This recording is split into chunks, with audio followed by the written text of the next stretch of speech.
I went to Europe to do my spaghetti western, and before I left, I'd done a series of commercials for Nestle's Quick, in which I played a spoof on James Bond, Captain Quick. In 1967, Adam West donned his iconic Batman costume one final time, not in Hollywood, not on the streets of Gotham City, but on a quiet road in London.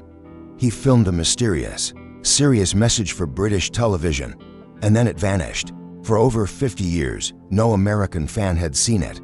Not a single collector knew it existed. Hidden deep in British archives, it was forgotten until its shocking rediscovery in 2018. What was in this scene, and why was it kept secret for decades? This banned moment from Batman 1966 changes everything you thought you knew. The story of the 1960s Batman television phenomenon, however, begins years earlier. In 1964, Ed Graham Productions acquired the rights to develop a Batman TV series. The plan was straightforward, a Saturday morning adventure program in the style of The Adventures of Superman, the kind that CBS had aired for children during the 1950s. The producers wanted NFL linebacker Mike Henry, who would later play Tarzan, to be the first live-action Batman. By 1965, CBS was on the verge of signing the deal, but after weeks of stalled negotiations, the network walked away. The series that almost was never came to be. Had it been made, Batman might have been reduced to a tame, simple children's character, possibly derailing his cultural significance for decades to come. When Henry left to play Tarzan, the project collapsed. That failure left the door open for something bigger. Later that same year, at the Playboy Mansion in Chicago, Hugh Hefner hosted a screening of the old 1943 Batman movie serial. What was intended as a lighthearted, nostalgic gathering turned into something extraordinary. Guests dressed in costume cheered for the heroes and booed the villains.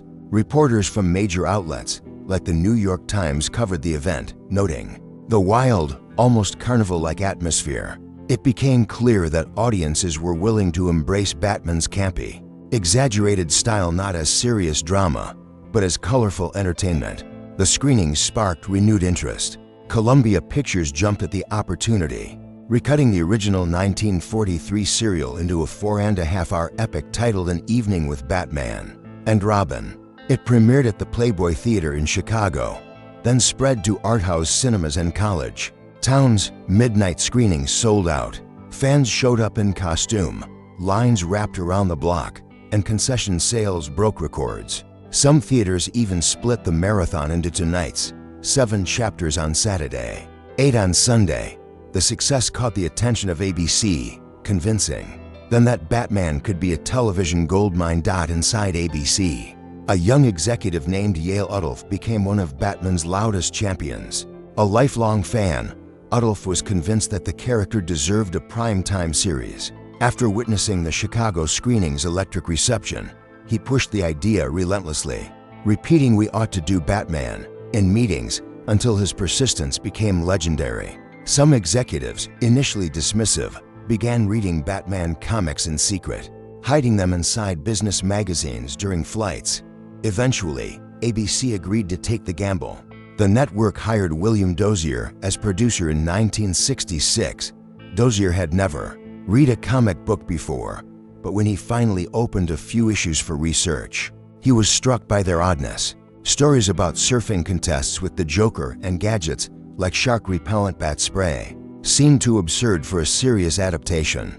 His solution was radical: make Batman a comedy, a self-aware, campy parody that embraced the over-the-top nature of the source material. It was a risky decision in an era already steeped in satire, but it worked. When Batman premiered in January 1966, its pop art style, colorful costumes, and pow, bam, fight scenes became an instant cultural sensation. Not everyone supported Dozier's vision. The move was nearly unheard of in Hollywood, walking away from such a high-profile project purely over creative disagreement. Casting proved equally pivotal. In 1965, 2 test reels were shot. One paired Lyle Waggoner as Batman with Peter Dale as Robin. The other featured Adam West and Burt Ward. Waggoner was the safer bet, handsome, experienced, and familiar to audiences. But West and Ward had a quirky energy that matched Dozier's vision. West, nearly unknown at the time, had caught the producer's eye in a Nestle Quick commercial, delivering outrageous lines with perfect deadpan seriousness. That skill won him the role. Ward, only 20 years old, brought youthful athleticism to Robin and even performed his own stunts, a commitment that landed him in the hospital for times in his first 5 days. On set, the supporting cast brought a layer of gravitas. Alan Napier, a distinguished British stage actor and relative of Neville Chamberlain, played Alfred. Neil Hamilton, with decades of experience dating back to silent films, portrayed Commissioner Gordon. Their dignified performances grounded the series' cartoonish antics, yet the show carried with it a lingering cloud from the comics past. In 1954, psychiatrist Frederick Wortham published Seduction of the Innocent, accusing Batman of promoting a psychologically homosexual relationship between Bruce Wayne and Dick Grayson. Though the piece denied the rumors, it slyly compared West and Ward to Liberace, the flamboyant pianist who had famously faced and sued over similar insinuations. ABC reacted quickly.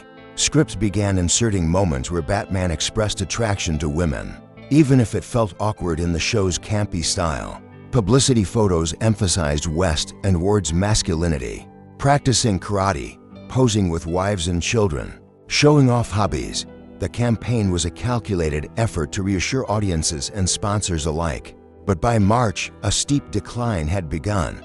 Batman fatigue became a buzzword in the press.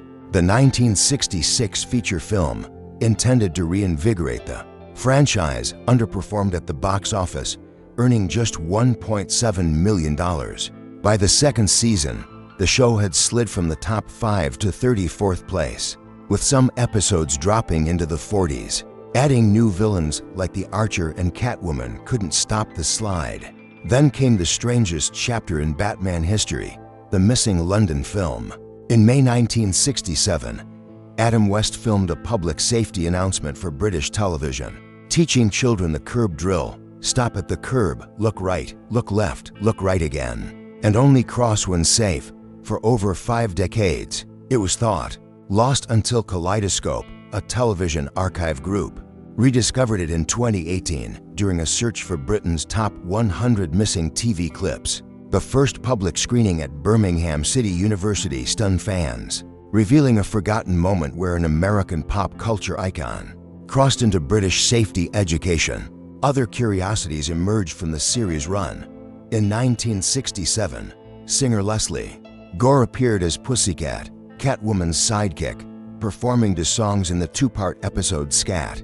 Darn Catwoman, one of those songs, Maybe Now, vanished from American reruns for unknown reasons, turning it into one of the show's oddest mysteries. Syndication also trimmed certain scenes, including one where Commissioner Gordon was knocked unconscious with bat sleep spray to protect Batman's identity, deemed inappropriate for showing a police commissioner being drugged, even in a comedic context. Off-screen, the lives of the Batman cast often mirrored the wild energy of their on-screen adventures.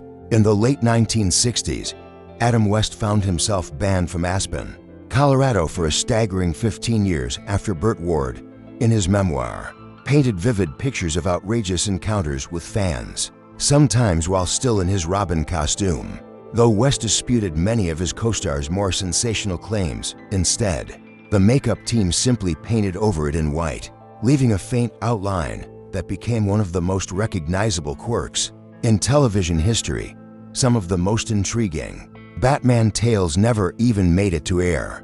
In 1966, acclaimed science fiction writer Harlan Ellison pitched an episode featuring Two-Face, with Clint Eastwood even discussed for the role. But network politics killed the idea, and the script stayed buried until DC Comics adapted it in 2014 as Batman 66, The Lost Episode. The Batboat, created for the 1966 movie, became equally rare. The cost of filming on water was so high that it appeared only sparingly. By 1968, ratings had collapsed. ABC canceled the show. NBC considered rescuing it, but the iconic sets, the Batcave, Wayne Manor, Commissioner Gordon's office had been destroyed. Rebuilding would cost over $1 million today, sealing Batman's fate and ending any planned spin-offs, including a Batgirl series and early DC Comics team shows. The 1960s Batman was more than a TV show.